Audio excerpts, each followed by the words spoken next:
ମୁଁ ଯେତେବେଳେ 1985 ମସିହାରେ ଭବାନୀପାଟଣା ସରକାରୀ ମହାବିଦ୍ୟାଳୟକୁ ଯୁକ୍ତ 2 ଶ୍ରେଣୀରେ ପଢିବା ପାଇଁ ଆସିଲେ, ମୋର ଅନ୍ୟତମ ଇଚ୍ଛାଧୀନ ବିଷୟ ଥିଲା ଓଡ଼ିଆ। ଏବଂ ସେତେବେଳେ ଏହି ମହାବିଦ୍ୟାଳୟରେ ଡକ୍ଟର ଟିକାୟତ ରାୟ ଓଡ଼ିଆ ଅଧ୍ୟାପକ ଥିଲେ। ସେ ମୋତେ 1985 ଏବଂ 87 1985 ଓ 87 2 ବର୍ଷ ଯେଉଁ ଭଳି କୋଳେଇ ନେଇଛନ୍ତି, ଆପଣାର କରିଛନ୍ତି ଏବଂ ନିଜ ଅଜାଣତରେ ମୋତେ ଦିଗଦର୍ଶନ ଦେଇଛନ୍ତି, ସେଥିପାଇଁ ମୁଁ ତାଙ୍କ ନିକଟରେ ଆଜି ସମସ୍ତଙ୍କ ସମ୍ମୁଖରେ କୃତଜ୍ଞତା ପ୍ରକାଶ କରୁଛି।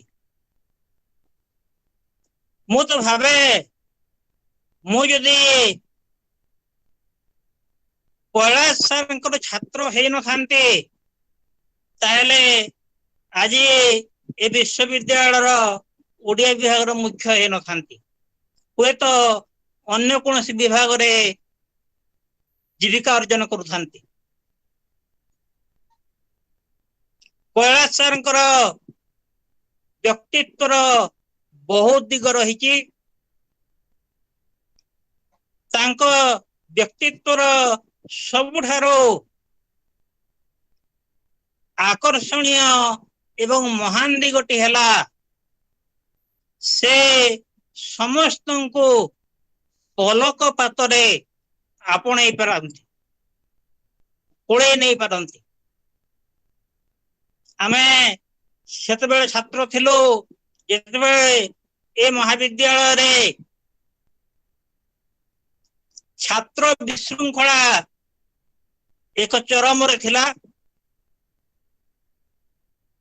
ଛାତ୍ରମାନେ ଅଣଛାତ୍ର ଭଳି ଆଚରଣ ପ୍ରଦର୍ଶନ କରୁଥିଲେ। ଅଧ୍ୟାପକ ମାନଙ୍କୁ ବିଭିନ୍ନ ଭାବରେ ସେମାନେ ଅପଦସ୍ଥ କରୁଥିଲେ। କିନ୍ତୁ ମୁଁ ଲକ୍ଷ୍ୟ କରିଛି, ଜଣେ ଅଧ୍ୟାପକ ପ୍ରତି ସବୁ ଛାତ୍ରଙ୍କର, ସେ ଭଲ ଛାତ୍ର ହଉ, ମେଧାବୀ ଛାତ୍ର ହଉ କିମ୍ବା ଛତରା ଛାତ୍ର ହଉ, ସମସ୍ତେ କୈଳାସ ସାରଙ୍କୁ ଭଲ ପାଉଥିଲେ। କୈଳାସ ସାର ପାଟି ଖୋଲିଲେ ସତେ ଯେମିତି ତାଙ୍କ ମୁହଁରୁ ଅମୃତର ବାଣୀ ଝରି ପଡୁଥିଲା।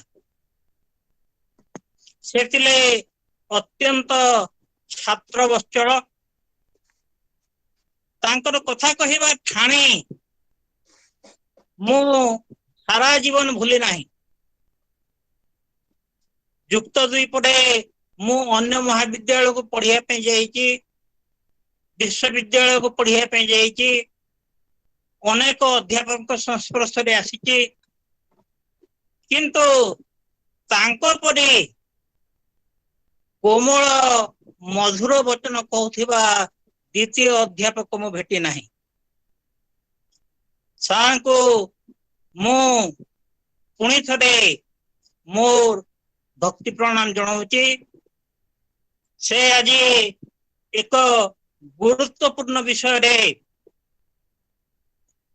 ଆମ ସାମ୍ନାରେ ତାଙ୍କର ବକ୍ତବ୍ୟ ଉପସ୍ଥାପନ କରିବେ।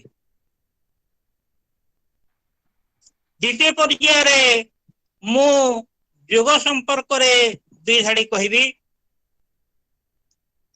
ସେ ବିଷୟରେ ମୋର ବିଶେଷ ଦଖଲ ନାହିଁ, ଯଦିଓ ମୋର କିଛି ଅବଧାରଣା ଅଛି।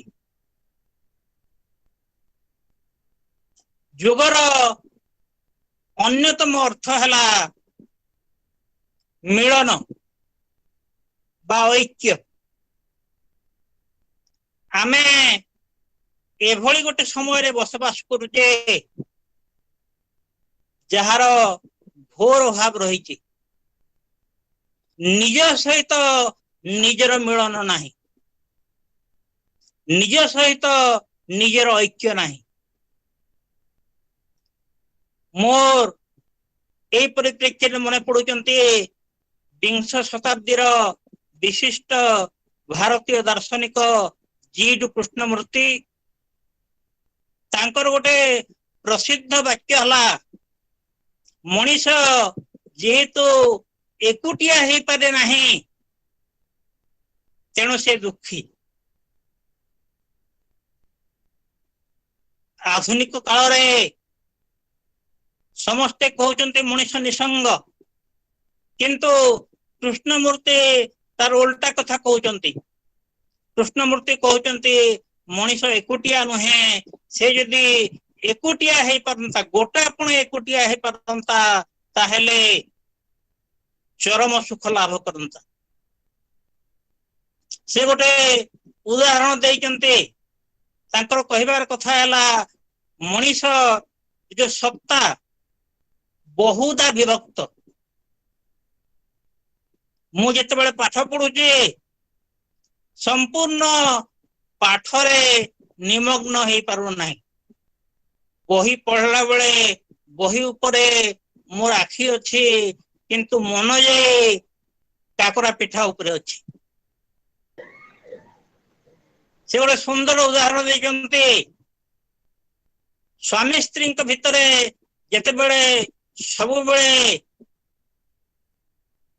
मनोमालिन्य है झगड़ा है कड़ी उपजिला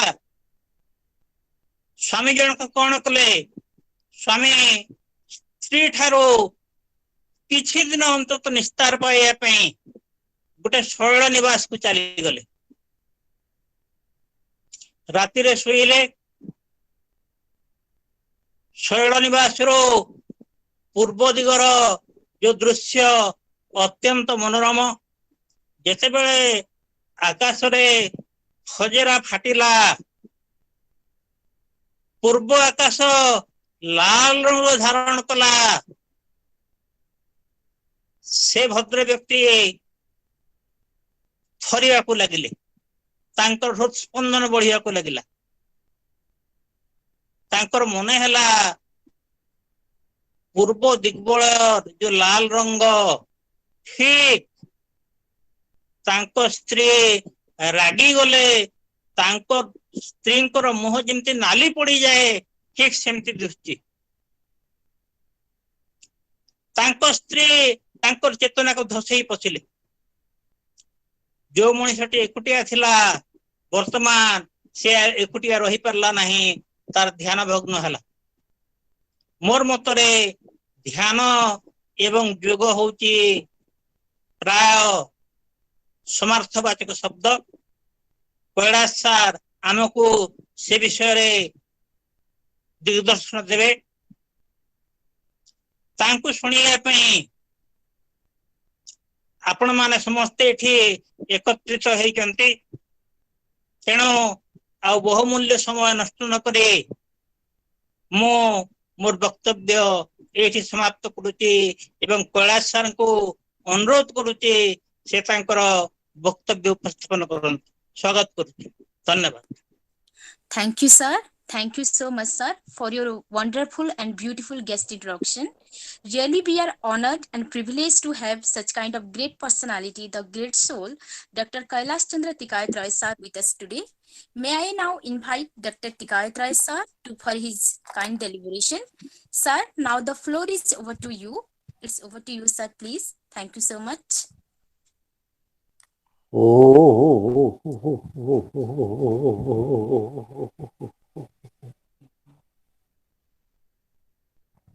प्रभु श्री जगन्नाथ को प्रणाम करुछि माँ माणिकेश्वरी को प्रणाम करुछि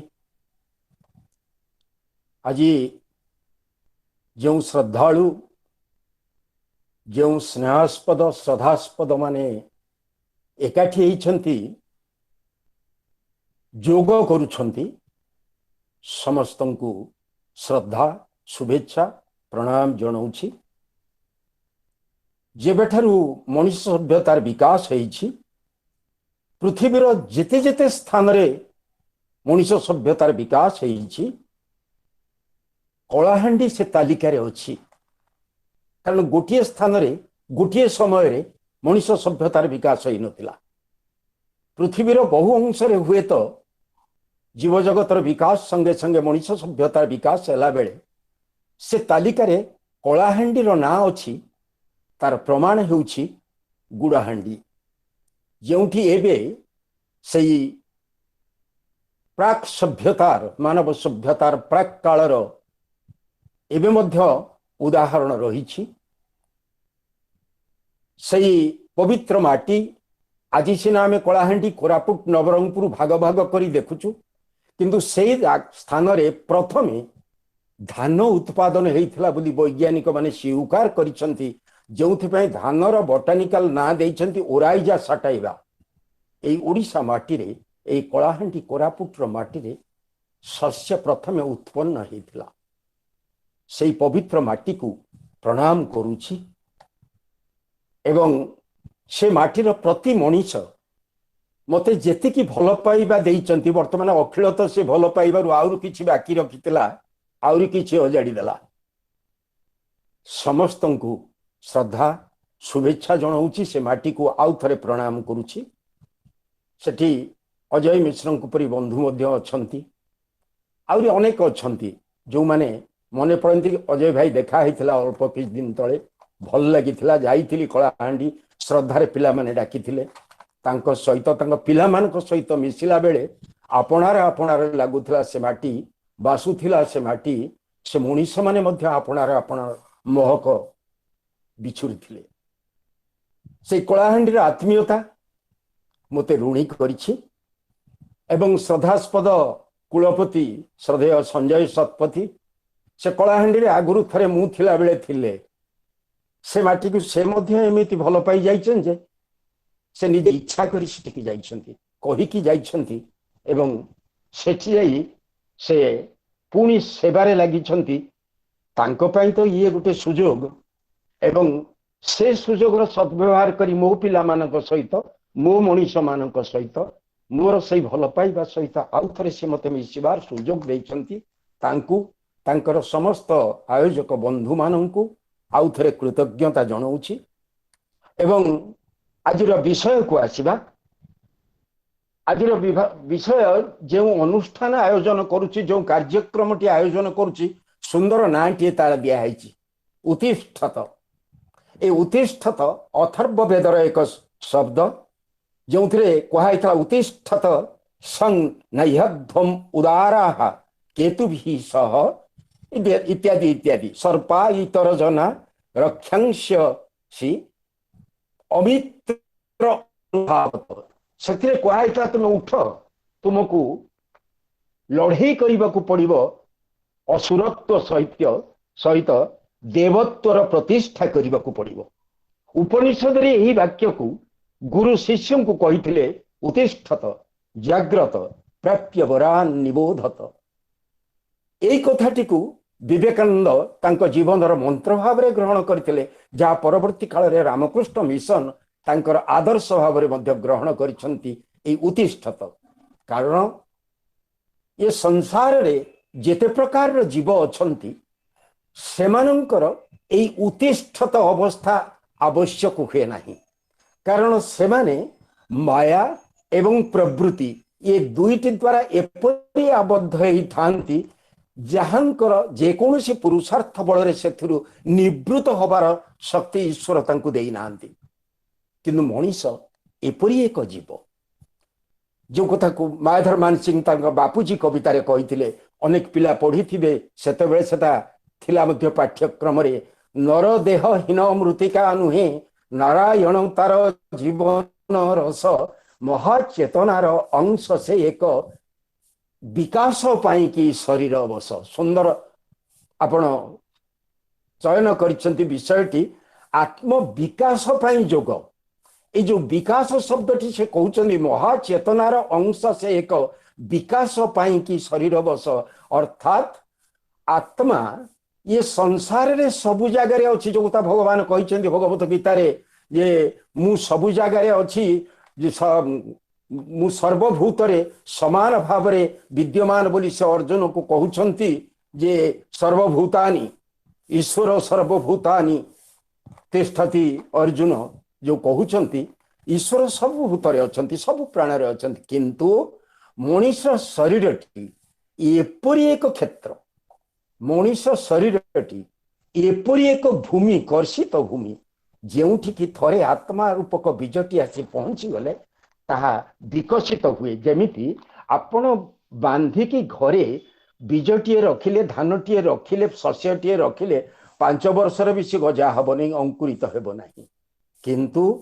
थरे जदि ताहा कर्षित भूमि रे पड़े से केवल अंकुरित हेब नुहे से पत्र दब फूल दब फल दब से सब बांटी चलो एक को अनेक रे परिणत करि परिबो मनीष शरीर ठीक सही भली एक कर्षित भूमि मनीष शरीर ठीक सही भली एक कर्षित भूमि जोठी आत्मा आसी पहुंचले तार चेतनार विकास घटे एवं एथि जो ईश्वर रही सर्वभूतरे थिबा परी से निजे एठारे विकसित हेबाकु सुजोग पाती जो आम शास्त्र रे मध्य कहई आम कवि माने मध्य कहिसेंती पंचसखा जुगरे पोखरी गोटी कचारी चौरस डिंब छाड़ी गला अंडीरा हंस विचित्र कथा ये अंडीरा हंसटी जहाँ को शास्त्र रे कहई पुरुषोत्तम से होची एकमात्र पुरुष एवं से जो डिंब छाड़ी गला अर्थात तार आत्मा रूपक बीजटी को ये शरीर भितर छाड़ी दे गला ए सुंदर शरीर तेणु पोखरीटी को चारि चौरस भाव में वर्णना करा जायछि एवं ए जो ब्रह्मर अर्थ होची सदा वर्धनशील से ए शरीर भितर विकसित हुए अविनाशी आत्मार से विकसित हबार ये होची क्षेत्र एवं अरविंद कहिले जे जीव जो 10 अवतार कल्पना कराई डार्विन जो कहले जेली फिश रु मनीष जो कथा 10 अवतार रे कहगला आम शास्त्र रे प्रथमे जलचर प्राणी मीन तापरे उभयचर प्राणी हेले आमर कच्छप तापरे तृतीय रे पशु अर्थात जल स्थलचर प्राणी हेले पशु पक्षी तार प्रतीक हेले बराह तापरे अधा मनीष अधा पशु हेले नृसिंह तापरे शिशु अवस्था है बामन मनीष एउठु जन्म है से यौवन प्राप्त है परशुराम से जेते बेले बुद्धिमान है कर्म कला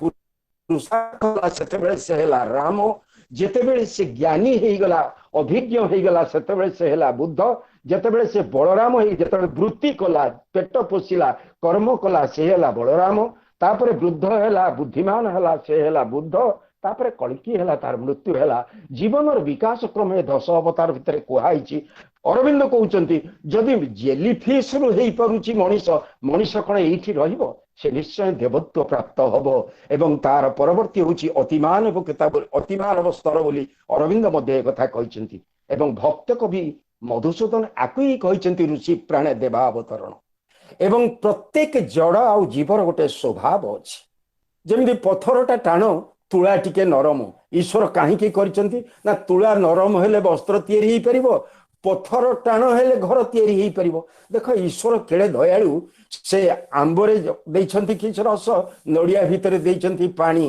कहीं सूर्य रे तेज देइछंती पवन रे अम्लजान देइछंती केवल आमे भोग करिया पई सेति पई से किछि टिकस नियंती नहीं ईश्वर परम दयालु तेणु ए जो विचार ए जो मनुष्यर स्वभाव होउची केवल भोग करिबो नहीं जहाँ वेदरे कही तेन त्यक्तेन भुंजिथा त्याग करी भोग करिबो मु एते कथा सब कहीं कहूली ना ए शरीर होचे आधार आत्मार तेणु बर्तमान आम आत्म विकास पूर्वर आत्मा शब्द को बुझिला जो आत्मा ये शरीर जो आत्मार आधार शरीर आत्म पुणी कौन आत्मा जदि है से तार शरीर रे अच्छी ए आत्म कौन ना आत्म को आमे बुझुचु निज मोर ए आत्म कथा बा आत्म दुख बा आत्म सुख बा आमे कहूचु आत्मीय जन अर्थात सेही बड़ी आत्म शब्द रहउची निज ए निजटी आमे भल कि बुझिबा दरकार ये निजटी को कहीं बुझीबा। हेलो हेलो सर शुभुची हाँ सर सर शुभुची सर शुभुची हौ हाँ सर हाँ तेणु ये आत्म शब्दर अर्थ होची निज।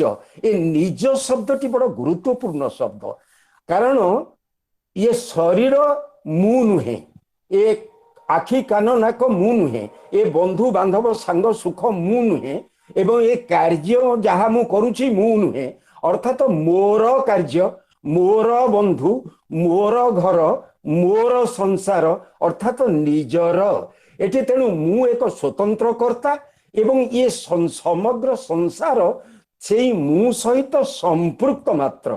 यही कथाटा बुझीबाटा होची जोगर मूल कथा। सुंदर कथा अखिल कहते जे जोग शब्दर अर्थ होची जो मिलन। आउ टिके ताको मु सहज कर देई पारे जे जोग कहिले आमे अनेक भूल कथा बुझू। आमे बुझू हाथ गोड़ चापी बसी ताको जाई हिमालय तले जोग करिबा बा ध्यान करिबा से होची जोग ना। जोग शब्दर मूल अर्थ है मिश्रण बा आमे से मिलन। ठीक कथा कहिच अखिल जे कौन ये मिलन ना प्रथम मिलन होची मु मोते मो संसार सहित मो परिवार सहित मो परिजन सहित जो कथा कहते जे कॉलेज रे पिला मानकु मु बहुत भल पाए ताद्वारा पिलांकर कौन लाभ होईची मु जानिनी। मोर लाभ होईची जे अखिल परी सहस्र पिला मते आज पर्यंत श्रद्धा करूचंती मने करचंती एवं सेठी मुटा मोर व्याप्त हो जाईची मुटा को व्याप्त करि पारिछि।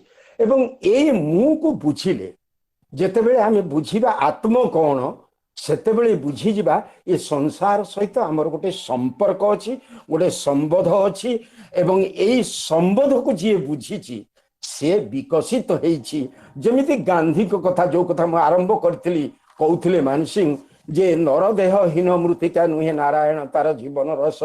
ठीक से विकास पाई कि शरीर वर्ष अर्थात साधारण बणिया घर पिलाटीए सारा विश्व रे से महात्मा रे केमिति परिचित हैला ना से निजर आत्म को आत्म शक्ति को विकसित करि पारला।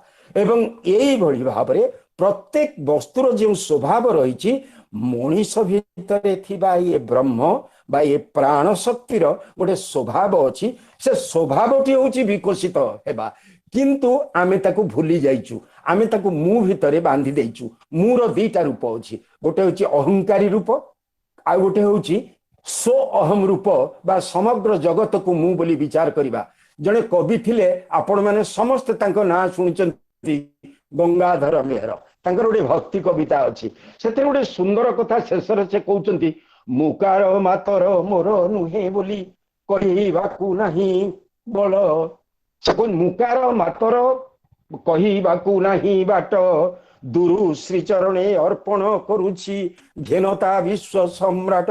से कहूँ संसार रे सब हूँ ईश्वरंकर केवल गोटे वस्तु हूँ मो निजर से हूँ मुकार बा अहंकार।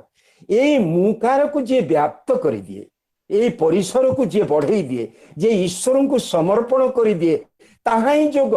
तेणु गंगाधर मेहर ठारू आउ बड़ जोगी किए अच्छी जे संसार सब दुख को आपणार नहीं केवल निज को ही समर्पित कर दे मुकार को से समर्पण कर दौरान आउ सब से कहते जे जहा मु देखुछि सबु तुम्भरी प्रसाद तेणु तुमको कौन मु अर्पण करी बरं तुम प्रसाद तुमको देले ता अपराध हब तेणु मुकार को तुमको अर्पण करुच्ची। तेणु जोग को बुझीबाकू हेले गंगाधरंकर जे पदटी जे बुझीची से जोग को बुझी जाइची एवं तार आत्मार विकास हो जाइची एवं आमको बुझीबाकू पड़ियो। तेणु आमको बर्तमान भाबिबाकू पड़ियो जदि जोग हेउची मिश्रण एवं एतिकी बुझीगले जोग हो जिवो ताहले एते साधना कौन होची आत्म विकास ताहले कौन ना आत्म विकास हैला ये जो पंचभूत जड़ ता भितर जो चेतना रूपक शक्ति आसी अवस्थान करुछंती से शक्ति को विकसित करने हेले आमको दुई प्रकार साधना करने पड़ो।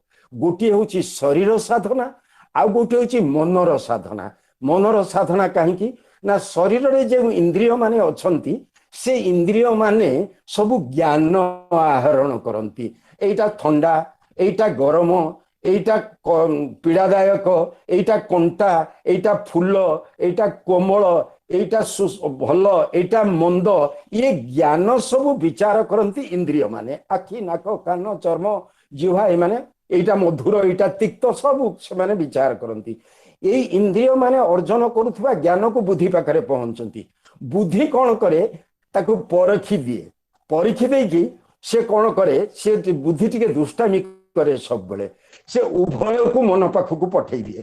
ସେ ତିକ୍ତକୁ ପଠେଇ ଦିଏ, ମଧୁରକୁ ପଠେଇ ଦିଏ, ଭଲକୁ ପଠେଇ ଦିଏ, ମନ୍ଦକୁ ପଠେଇ ଦିଏ।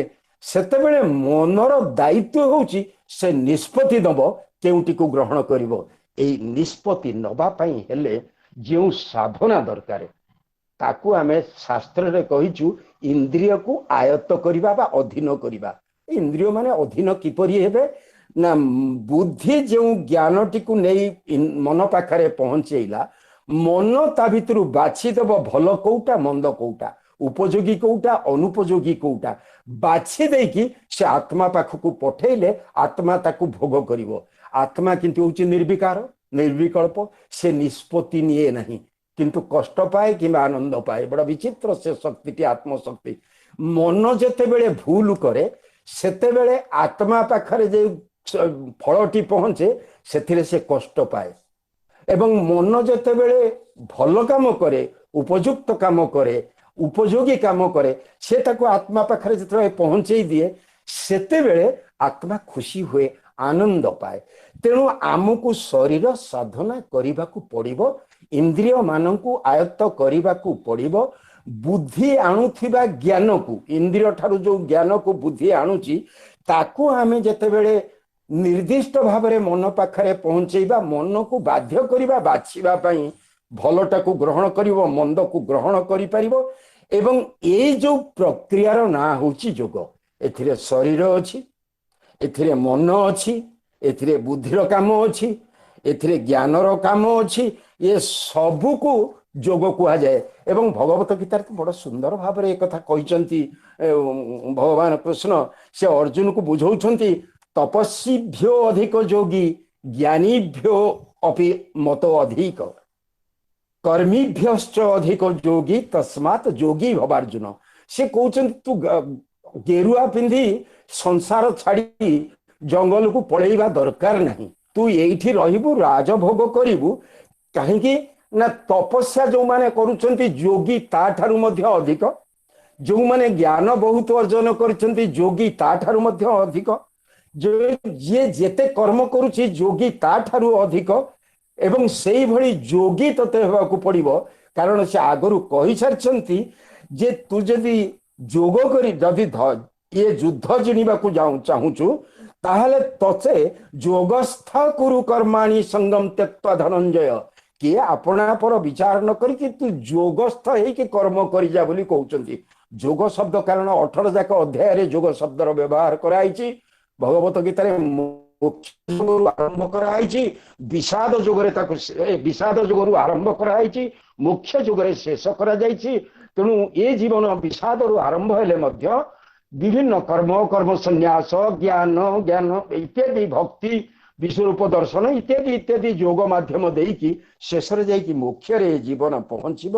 ଏବଂ ଏଇ ଭଗବତ ଗୀତାରେ ହିଁ ସେ କହୁଛନ୍ତି ଯେ ପ୍ରକୃତରେ ସିଦ୍ଧ ଆଉ ଅସିଦ୍ଧ ଆକୁ ଯିଏ ସମାନ ବୋଲି ବିଚାର କରେ, ତାକୁ ହିଁ ଯୋଗ କୁହାଯାଏ। ସମତ୍ୱମ ଯୋଗ ଉଚ୍ୟତେ, ଅର୍ଥାତ୍ ସଂସାରର ସୁଖ ଦୁଃଖକୁ ଭାଙ୍ଗି ନ ପଡ଼ି ଏବଂ ତାର ଊର୍ଦ୍ଧ୍ୱକୁ ଯିବାଟା ହେଉଛି ଯୋଗ।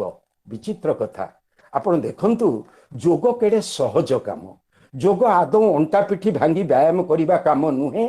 କାରଣ ଯଦି ନିଜ ସହିତ ନିଜ ପରିବାରକୁ ମିଶେଇ ପାରୁଛ, ନିଜ ପିଲାଛୁଆଙ୍କୁ ମିଶେଇ ପାରୁଛ, ନିଜ ଅନୁଷ୍ଠାନକୁ ମିଶେଇ ପାରୁଛ, ନିଜ ବନ୍ଧୁବାନ୍ଧବଙ୍କୁ ମିଶେଇ ପାରୁଛ, ଆଉ ଟିକେ ପ୍ରଶସ୍ତ ହେଇଯାଅ, ନିଜ ଗାଁକୁ ମିଶାଅ, ନିଜ ମାଟିକୁ ମିଶାଅ। ଯେଉଁ କଥା ଭଗବାନ ରାମ ଯେତେବେଳେ ଫେରୁଛନ୍ତି, ଲକ୍ଷ୍ମଣ ପଚାରୁଛନ୍ତି, ସେଠି ଆମେ ଲଙ୍କା ଜୟ କଲେ, ସ୍ୱର୍ଣ୍ଣମୟୀ ଲଙ୍କାରେ ନ ରହିକି ଆମେ କଣ ପାଇଁ ଅଯୋଧ୍ୟାକୁ ଫେରିଲେ? ସେ ବଡ଼ ହସି ହସି କହିଲେ, ଜାଣିନୁ ତୁ ବୁଝି ଲକ୍ଷ୍ମଣ, ଅପି ସ୍ୱର୍ଣ୍ଣମୟୀ ଲଙ୍କା ନମେ ରୋଚତେ ଲକ୍ଷ୍ମଣ ଜନନୀ ଜନ୍ମଭୂମିଶ୍ଚ ସ୍ୱର୍ଗାଦପି ଗରି ଅଛି। କାରଣ ଏଠି ପୁରା ମା ଅଛି ଆଉ ମାତୃଭୂମି ଅଛି।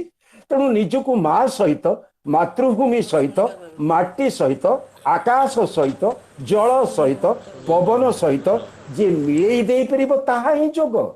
तेणु जोग पाई किंतु मु पूर्व कहि सारी जे यार मूल कौशलटी हूँ भल पाइबा। भल पाइबाकू आरंभ करने को पड़ो, संसार को भल पाइबाकू पड़ो। एवं एथिपाई प्रस्तुति केमती आसीबो ना सेठी आसुची ध्यान धारणार कार्य। तेणु जोगर ध्यान जमी अष्टांग जोगर कथा कहुई, प्रथम जम नियम आसन प्राणायाम प्रत्याहार प्रत्याहार इत्यादि इत्यादि जो कथा सब से कहुई धारणा ध्यान समाधि ये जो कथा सब जोगरे कहुई ये प्रकृत अन्य किसी नुहे। जे आमे जहाँ को जोगरे जम बोली कहूँ ताकू गोटे बड़ पाठ कष्ट पाठ बोली भाविबा मते दरकार नहीं। कारण जम अर्थात संयम अहिंसा सत्य अस्तेय ब्रह्मचर्य अपरिग्रह यही गुण गुड़िक तार नियम आपको विशद भाव में बुझेबार तो समय नहीं, मु संक्षिप्त कर दूची मोर कथा को। एवं नियम गुड़िक जमी शौच संतोष तप स्वाध्याय सेमती आसन आमे स्थिर केमिति हेई परिबा, धैर्य केमिति आसीबो, प्राणायाम अर्थात जो प्राण जाउछि बोली आमे बंचिछु से प्राण जो दिन आपना छाए चली जीवो से दिन शरीर हृत्पिंड काम करिवनी कि हाथ गोड़ काम करिवनी कि कथा कहबनी कि खाइबनी कि संसार किछि नथिबो। जे 70 वर्ष काल जो शरीर रहिछि समस्त भल पाउचंदी पिलाई कहउचंदी आम सारे बोली से नथिबो ताकू 24 घंटा भितर ताकू देकी संस्कार करबा को पड़िबो। से जो प्राण से आमको आयत्त करिछि आमे ताकू आयत्त करबाटा होछि प्राणायाम। सेति लागि प्राणायाम दरकार। प्रत्याहार इंदु काली गोटे कथा संजय लिखिथिले बोली अनेक प्रश्न उठिथिला, भल मते भल लागिला जे काऊ जो मांस खंड की पकई देला ताकू किछि लोक कहले खाद्य को पकई देबा कि एटा खाद्य नुहे, एटी होछि प्रतीक, या होछि संधा भाषा।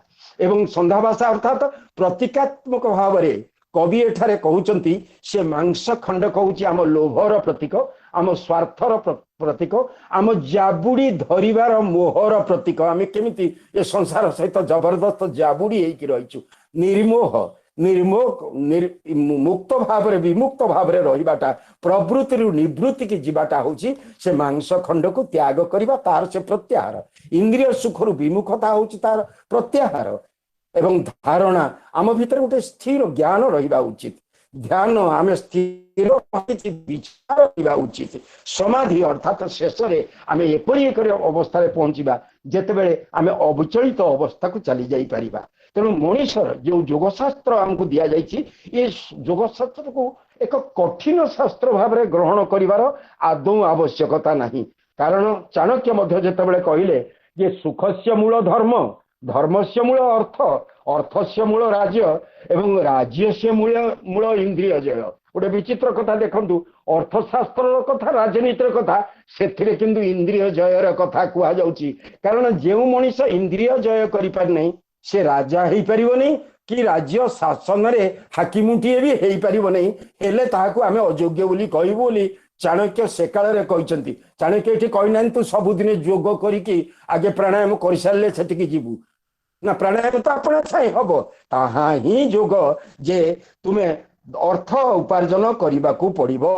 कारण सबु सुखर मूल धर्म आ सबु धर्म मूल होछि अर्थ बोली चाणक्य कहउचंती। एवं अर्थर मूल राज्य, कारण राज्य नथिले आपण मान नथिले मु कहंती काहाकू, ये राज्य जदि न था मोर परिचय कोठी था। तेणु मु बोली जो स्थिति अच्छी ये स्थितिर आधार होछि राष्ट्र।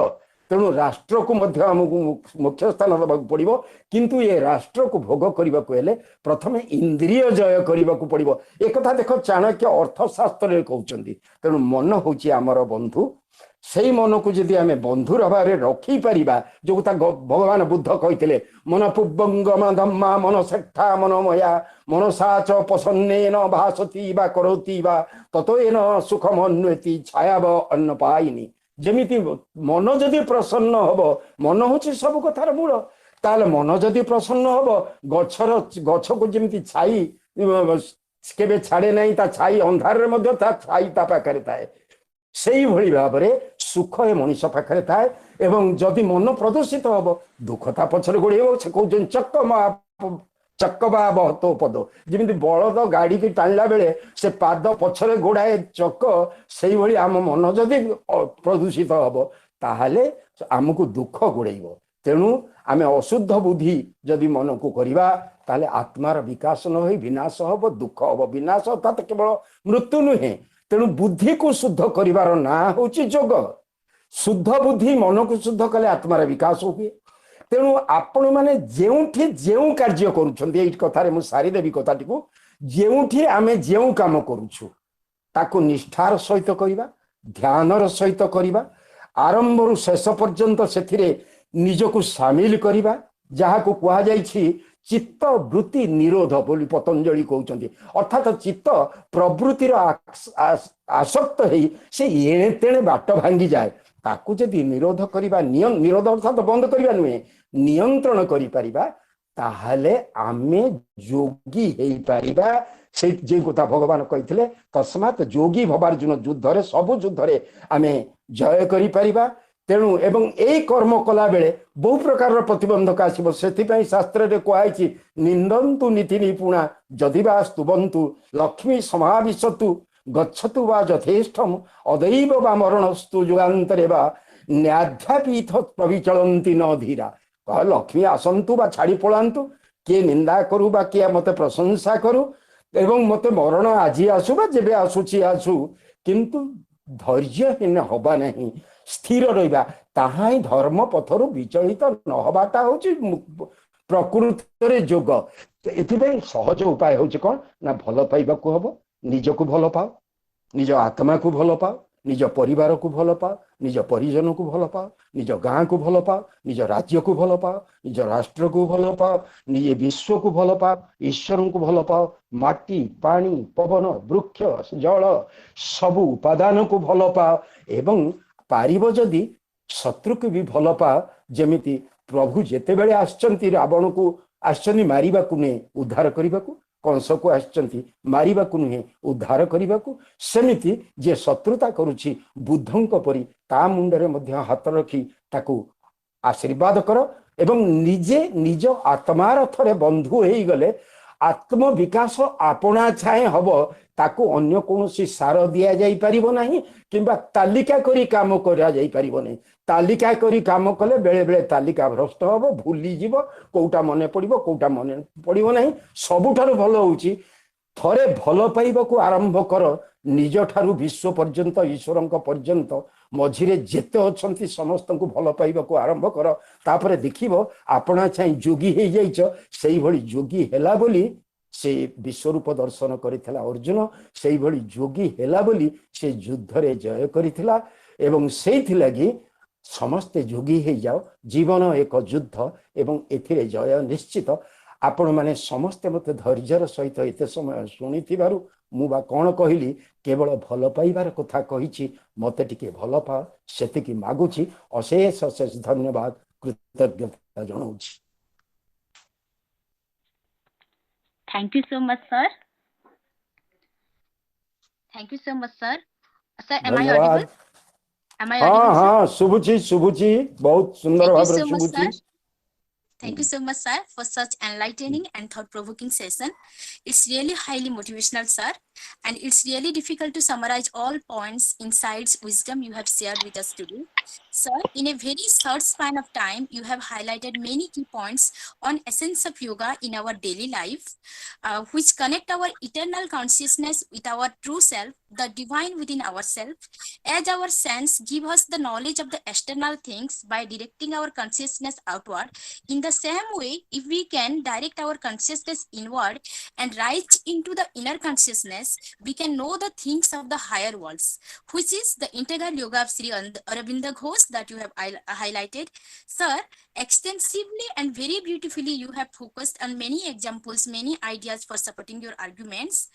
Sir, you have highlighted writings of great thinkers, great souls like Swami Vivekananda, idea of Mayadhar Mansingh, poets of Panchasekha Yoga, Sri Aurobindo Ghosh's concept, poet Gangadhar Meher's idea, Mahatma Gandhi's idea, Dasabhatta Krishna, Charles Darwin concept.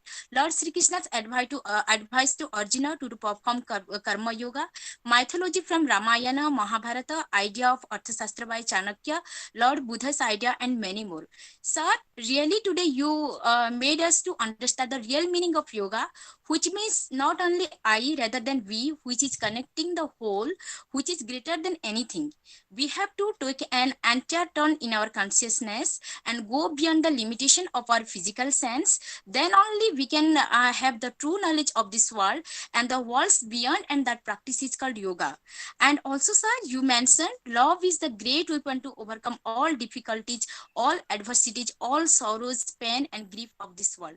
Thank you so much, sir. Thank you so much for such motivational session. Thank you, sir. We are obliged and we are indebted to you forever. Thank you, sir. धन्यवाद धन्यवाद. Okay. Sir, now the forum is open to everybody. If you have any kind of question, Yes. please mention here, and you can directly talk to sir also. Sir, one query is by Professor Himanshu Chandra Sarangi, sir. It's an opinion, I think. Sir has. Yes, sir. Thank Sorry, you, sir. that is not a question. Please don't ask. Yes, that's not a question. Thank you, sir. Thank you, sir. Okay, sir. से श्रद्धा श्रद्धा. It is a compliment. It is a compliment. Yes, sir. Thank you, sir. Sir, now it's, sir, now may I request our Honorable Vice Chancellor, sir, for his presidential address. Thank you, sir. ये सरिता गोटे question ते मते दिसुची. Okay, sir. Mohan BC जने पचारिचंती सार को जोगर सरल सूत्र. हाँ जोग पाई सरल सूत्र कौन होई पारे. Okay, sir. Okay, sir. हाँ सुंदर प्रश्नटीए किंतु कथा होची जोग तो निजे सरल आउ ता पे सरल कौन कारण जोग आमे गोटे असुविधार अच्छु भारत वर्ष रे आम विद्वान माने आमर सबु शास्त्र कथा गुड़ा को जटिल कर देइछंती. एमिति जटिल कर देइछन जे ताकू आम पंडित माने मध्य गोटे पाठटा को बुझेइला बेले सहज न करिकि ताको आउ पांच प्रकार कष्ट करबा को चेष्टा करंती.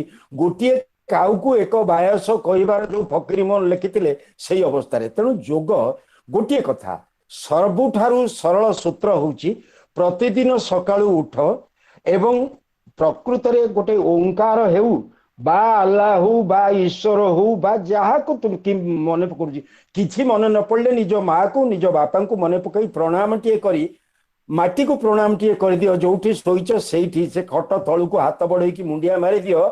आरंभ कर हे माता पृथ्वी मु तोर संतान आज दिन भरी जा हम तो ऊपर जीवा आसवा चकटा चकटी जहा करी ताकू तू सहबू मत आशीर्वाद कर.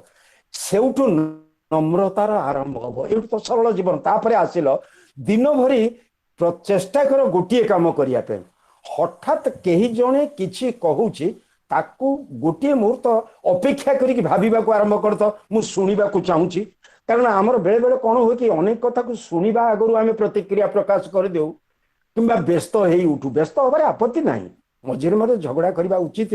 स्वामी स्त्री भितर झगड़ा शास्त्र कही दाम्पत्य फल बस नथिले मधुर लगे. तेणु आउ भाई बंधु सहित बेले बेले तिक्तता बद हवा दरकार.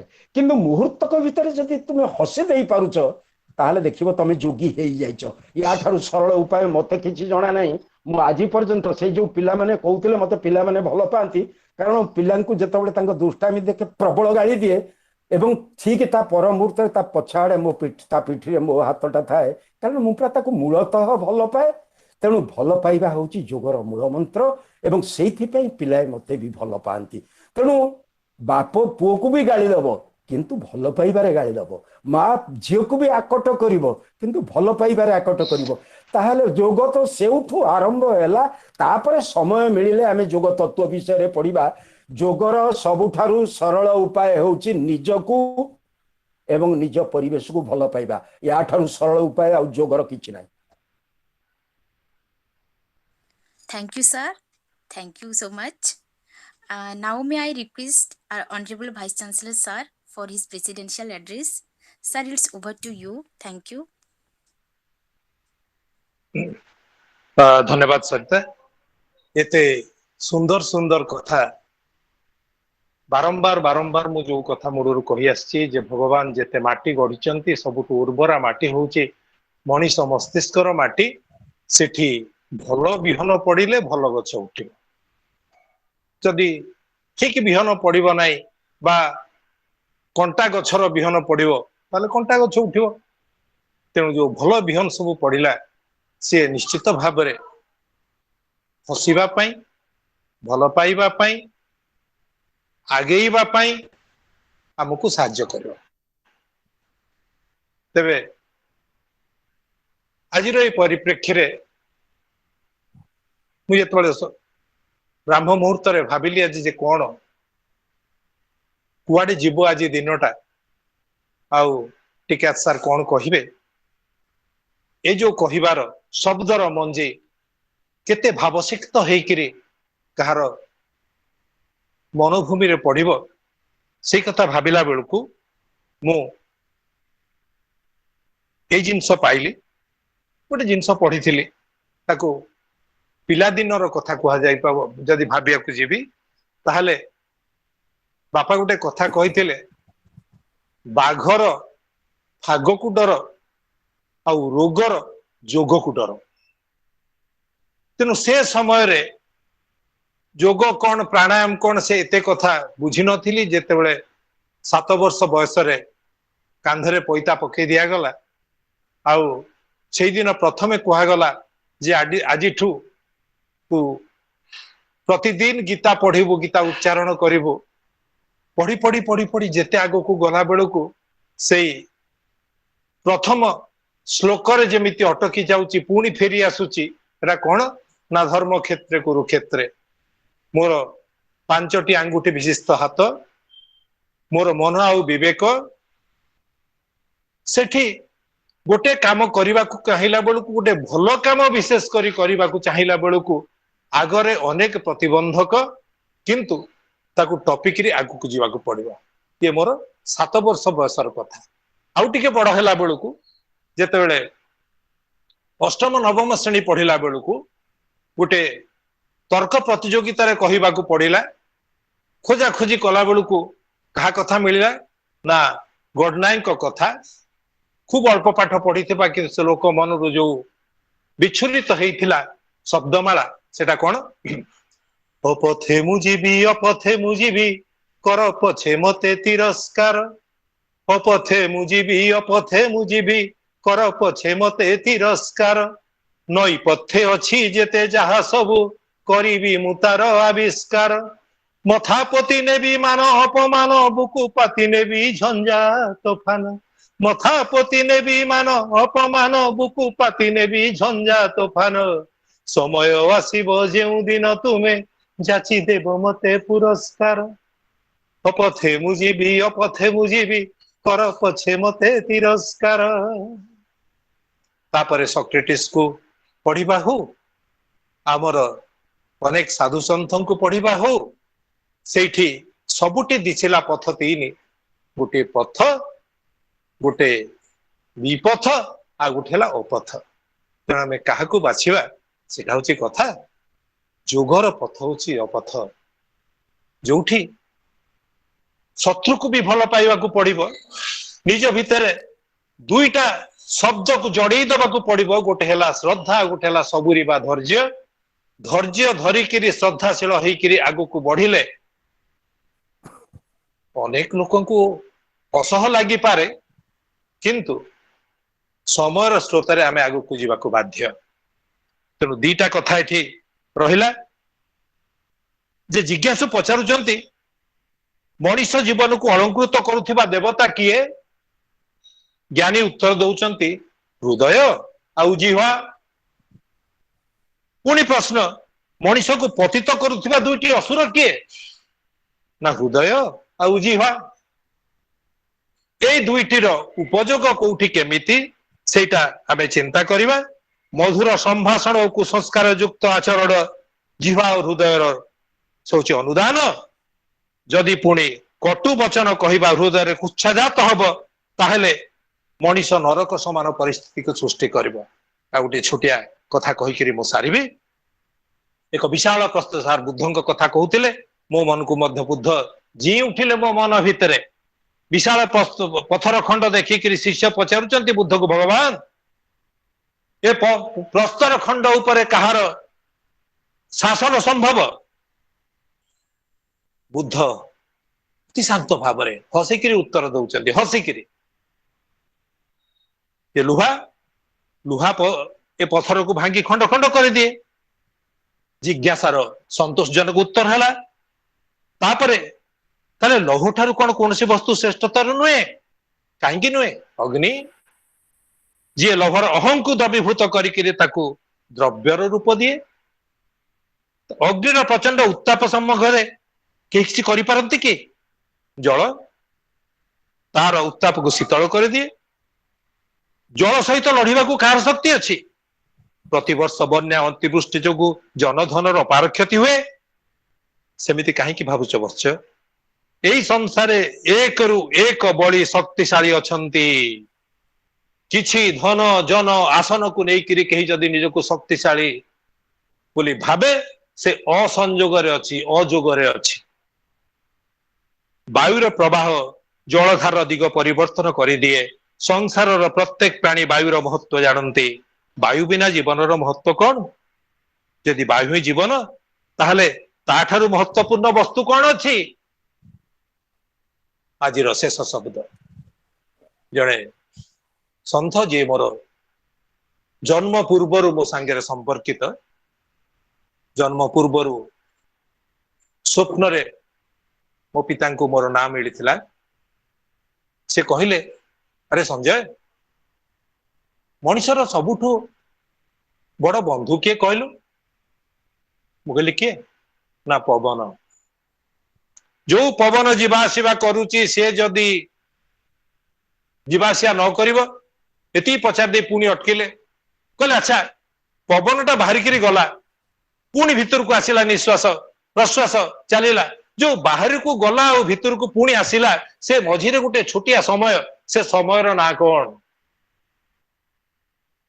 आमे पाठ पढ़ा लोक आम शब्दकोश भी से शब्द नहीं कहले से शब्दर ना होची सबरा से मुहूर्तर ना होची सबरा समुद्र ढेउ आगु को आसे फेरी जाए पुणी आगु आसे से जो फेरी जीवा आगु आसीबा ता मझिरे गोटे सूक्ष्म समय सेटा होची सबरा से राजुक्त हेइथिले जीवन रा कटि गले से सब आउ तम से गदी उपरू को तम घर भितर को कहीं तुमको नेबे नाही तमे निश्चल हेइ जीव तेणु वायु सांगे तमर संपर्क जोड़ा पड़ो तुम संबंध को ठीक भाव रखा पड़ो से वायु चल प्रचल करुची बोली से संजोग अच्छी बोली तमे सबू करुच सबू चिंता करुच निजर बढ़ुच पुणी केतबेले से बड़े छड़े जाऊँगी किंतु से पवन सांगे संपर्क रखा पड़ो से कौन दरकार ना ताठू बड़ हूँ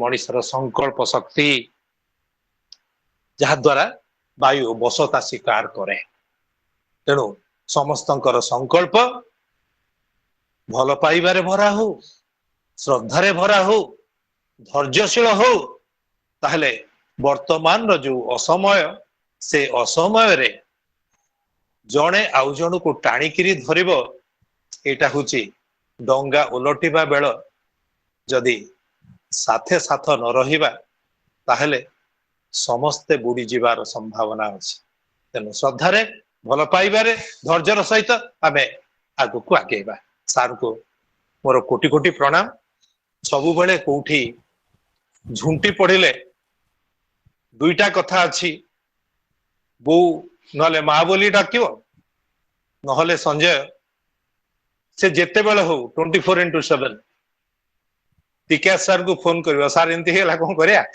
बाट कुआडे उत्तरटा निश्चय मिलियो सर पुणी प्रणाम करती sir Thank you, sir. Thank you so much for sharing your wisdom, your unique insights, your childhood experience, and essence of reading Bhagavad Gita, and essence of yoga for our life, reading Socrates, Lord Buddha's ideas, and our good behavior for all and everyone. Thank you, sir. Thank you so much. Now, may I invite Sanjeev Kumar Sahu, sir, Assistant Professor in English, to propose the vote of thanks. Sir, now it's over to you. Thank you so much. Thank you, madam. It's a distinct privilege and honor to tender the vote of thanks on the occasion of the 5th motivational talk of Uttishthata. At the outset, I'll express my deep sense of gratitude to the head of our Manikya Parivar, Professor Sanjay Kumar Satpathy, esteemed Vice Chancellor of Kalahandi University, for the innovative initiative of inviting and creating an opportunity to listen to the best mind of the soil. Your blessings and guidance have been directing us to lead a righteous professional and personal life. Thank you, sir. I'll express my sincere thanks and gratefulness to the invited speaker on the occasion, Dr. Kailash Chandra Tikayatre, Avasaraprapta Odia Adhyapaka, for the enthralling and stimulating talk on Atmavikas by Yoga. The discourse on the essential principles of yoga towards self-development will work as mantras to keep the mind steady and the sanctity of the intellect. The university will remain indebted to you. I am grateful to Sri Akhil Chandra Naik sir, head of the department Odia, for the succinct introduction of the guest on the occasion. I am grateful to Mrs. Sarita Bagh, head of the department Political Science, for her wonderful moderation of the session. I am grateful to the Registrar and Deputy Registrar of Kalahandi University for their unflinching support for the organization of the talk series. My sincere gratitude to all the dignitaries, intellectuals, elite audience who have been joining the talk since the beginning and who have joined today also. I am also grateful to all the senior faculties and my colleagues and students of the university. And finally, I express my gratitude to Vishnu Babu for the technical support. Once again, I thank all the participants who have joined this talk series. So over to Sarita Madam. Thank you, sir. Thank you so much. Now the meeting is, the official meeting is over.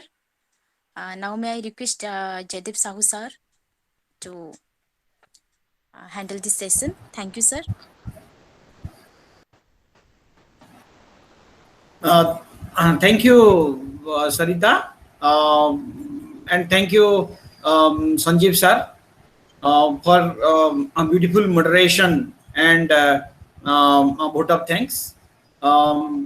समस्तों को आमर ए motivational lecture series तरफ नमस्कार एवं पुणी थरे मु धन्यवाद देबी आपण मानकु जे एते समय धरी माने हमर मोटिवेशनल लेक्चर सतरे की सुंदर भाव रे योग संपर्क रे हमकु धारणा देले हम टिकायत सर तेणु आपण माने दया करी एमती सब शुक्रवार योग दउथिबे एवं एमती आमे योग करूथबा ताहेले जाई आमे परमात्मा सहित आमे योग ही पारिबा तेणु समस्त को पुणी थरे धन्यवाद एवं पुणी आमंत्रण रहिला आसंता शुक्रवार को समस्त को धन्यवाद नमस्कार एवं आमर कुलपति आदेश क्रमे आज ए मोटिवेशनल टॉक